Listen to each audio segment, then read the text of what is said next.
जो श्रेय होता है, बन गया काम तो हमने किया, वो बिगड़ गया तो हमें कुछ नहीं पता।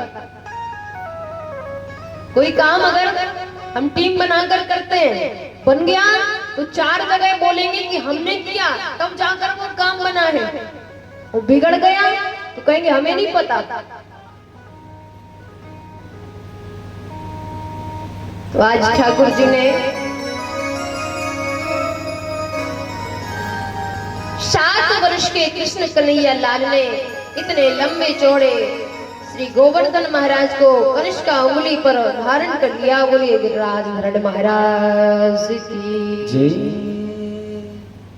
अब वर्षा प्रारंभ हुई महाराज। 1 दिन हो गया, 2 दिन हो गया, 3 दिन हो गया, ऐसे करके 7 दिन हो गए। इंद्र ने कहा मेघों से कि जाओ ब्रज में जाकर देखो, सारा ब्रज जल मग्न हो गया हो तो वर्षा बंद कर दी जाए। मेघ पहुंचे महाराज। मेघों ने देखा वहां धूल उड़ रही। धूल मतलब समझते हैं?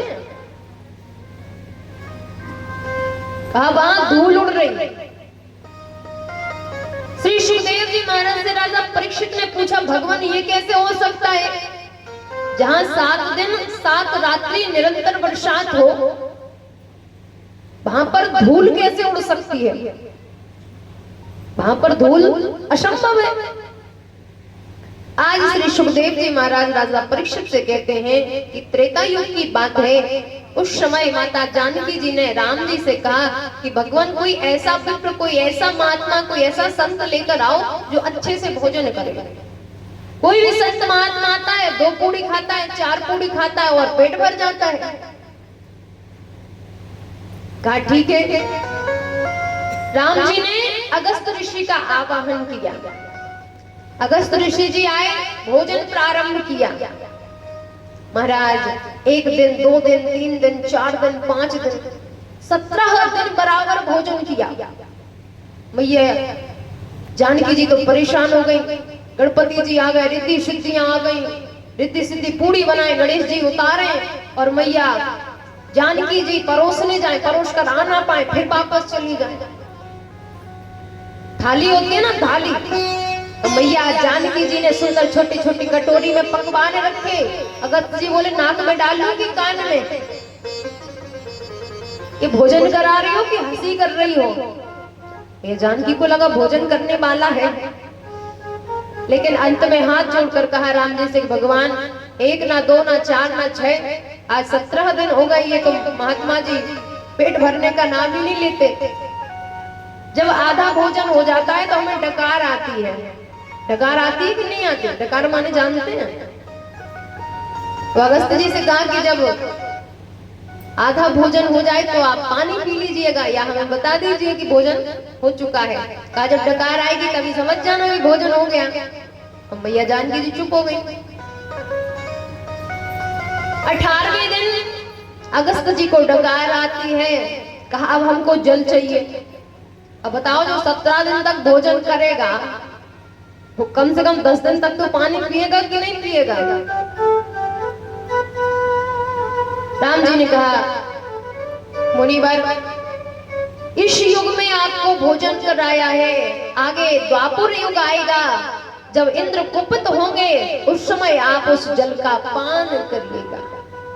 आज ठाकुर जी ने जैसे ही गोवर्धन पर्वत को धारण किया महाराज, अगस्त ऋषि का आवाहन किया, अगस्त जी ने हाथ लगाए और उस जल का पान करने लगे। श्री सुखदेव जी महाराज कहते हैं राजन परीक्षित उस 7 दिन 7 रात्रि जो जल की वर्षा हुई, उस जल का पान अगस्त ऋषि करते हैं, इसलिए ब्रज में धूल उड़ती है। ब्रज में धूल उड़ती है महाराज। अंत में जब इंद्र को अपनी गलती का एहसास होता है, पश्चाताप होता है, तो उस समय इंद्र ब्रज पहुंचता है। ब्रजवासियों का भाव कितना प्यारा है महाराज। कल क्या है कि थोड़ी जल्दबाजी हो गई तो कथा विस्तार से हो नहीं पाई, क्योंकि एक बार जब झांकी लग जाती है ना फिर कथा में मन नहीं लगता। फिर तो ये लगता है कि हम देखें कैसा, क्या मन हट जाता है, दूषित तो हो जाता है। तो कल कथा अच्छे से हो नहीं पाई थी। तो जब भगवान अपनी उंगली से गिरिराज वर्ण को धारण किए थे, 2-3 दिन हो गए, तो ब्रजवासियों ने कहा लाला तू थक गया होगा, एक काम कर, आज तो विश्राम कर ले। आज हम सारे ब्रजवासी अपनी अपनी लाठी लगाएंगे जिससे गिरिराज जी को धारण किए रहेंगे, तू तनिक आराम कर ले, विश्राम कर ले, आज बहुत दिन हो गए। ठाकुर जी ने कहा ठीक है। अब जैसे ही सारे ब्रजवासियों ने अपनी अपनी लाठी लगाई, आप सब गए होंगे वृंदावन, दर्शन किया होगा, तो ब्रजवासियों ने अपनी अपनी लाठी लगाई महाराज, और भगवान जी ने तनिक से अपनी उंगली को हटाया और इतने में सब ब्रजवासियों की लाठी टूटने लगी। कन्हैया बचाइयो, लाला बचाइयो, हमारी रक्षा करियो। भगवान जी ने पुनः धारण कर लिया। अब ब्रजवासियों ने कहना प्रारंभ किया, क्या तू 7 वर्ष को लाला, तू अकेलो, और हम इतने सब। जब हमने सबने गिरिराज जी को, इतने सारे लोग, इतनी लाठियां, जब गिरिराज जी को साध नहीं सके, गिरिराज जी को संभाल नहीं सके, तू अकेला लाला आज 4 दिन हो गए, कैसे संभाल रहा? इतने भारे हैं गिरिराज जी।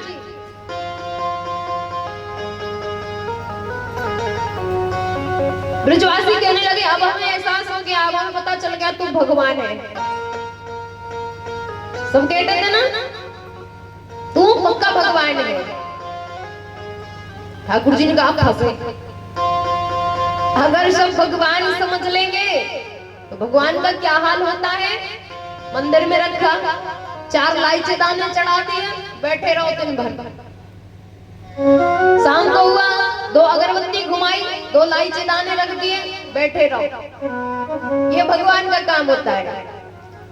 तो ठाकुर जी ने सोचा अगर सबको पता चल गया हम भगवान हैं, तो भैया तो अलमारी में बिठाएंगे, और 2 इलायची दाने सुबह, 2 इलायची दाने शाम को।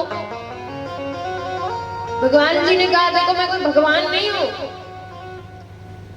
तो कहा फिर तूने इतने भारी पर्वत को, इतने भारी गिरिराज जी को कैसे धारण किया, जरा सी उंगली पर, आज तुझको बताना पड़ेगा। ठाकुर जी ने कहा कि कछु माखन को बल बड़ो, कछु गोपिन करी सहाय, श्री राधे जू की कृपा से सो पर्वत लियो उठा।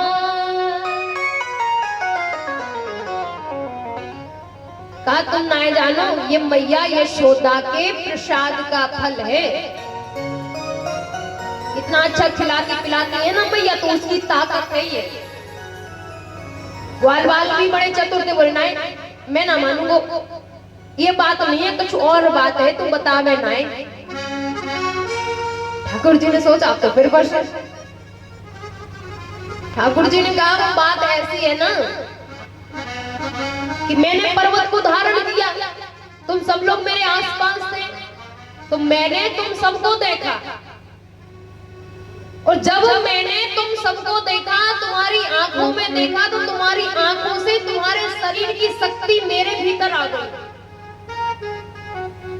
मैंने तुम्हारी आंखों में देखा, तो तुम्हारे भीतर जो शक्ति थी ना, आंखों के माध्यम से वो मेरे भीतर आ गई, इसलिए मुझ में अधिक शक्ति हो गई, अधिक बलशाली हो गया। ग्वाल बाल कहते तभी मैं समझूं कि मैं 2-4 दिन से कमजोर क्यों लग रहा हूं। अब पता चला कि पहले तो तू माखन चुराता था, चीर चुराता था, अब तो तू ताकत शक्ति को भी चुराने लगा। भगवान प्रेम में बेहद होकर मुस्कुरा देते हैं।